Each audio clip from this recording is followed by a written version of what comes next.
Kama wanasiasa, mimi nakaribisha sana msimamo wa ndugu yangu Raila Amolo Odinga, Prime Minister, kushikana na president wetu na kutuliza hali ya siasa ya high voltage katika nchi yetu, ili wananchi waweze kutembea pamoja, kusungumuza vizuri, kufanya kazi.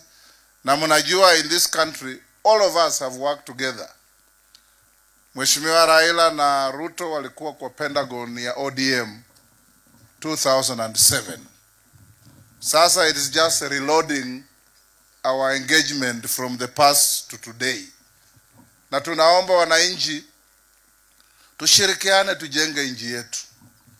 Na tukemee wale ambao wanataka kucheza siasa ya chuki, ya ukabila, ya matusi na kukoseana heshima.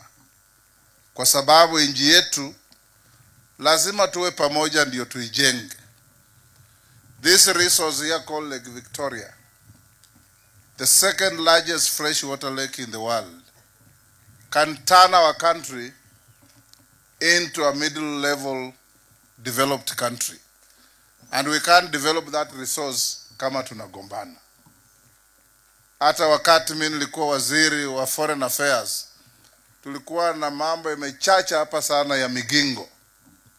Tukaenda huko, tukajaribu, tukarekebisha. Na sasa nimefurahi juzi Rais Museveni alikuwa Nairobi. Wamesema hatutaki tena kuona wavuvi wetu wakishikwa kiholela na askari kutoka nchi jirani. Hii ni shared resource. Na East Africa we have a protocol on free movement of people, goods and services. Wale wakienda kwa lake kuleta samaki watafanya hivyo bila kuhangaishwa na askari wa nchi jirani. And that's how we want to live. Pia sasa tumemaliza miaka 3 tangu tupige kura.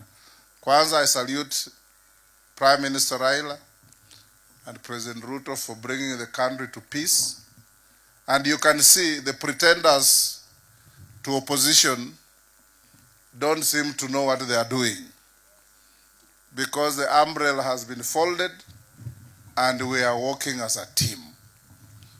Na tukienda 2027, Father muombe nchi yetu. Sasa tuko na IBC. Wale hamjajiandikisha wapiga kura, mjiandikishe, mkuwe na nafasi ya kuexercise your constitutional rights, ili tupige kura ya amani 2027, nchi yetu iende mbele. Kila wakati tunasunguka Kenya mzima kusaidia makanisa, kwa sababu tunajua makanisa wakiombea nchi yetu, uovu inapunguka, hasira inapunguka, chuki inapunguka, uongo inapunguka, ukabila inapunguka, na Kenya inakuwa nchi mzuri. Kwa hivyo Father and your team, continue without tiring praying for your country.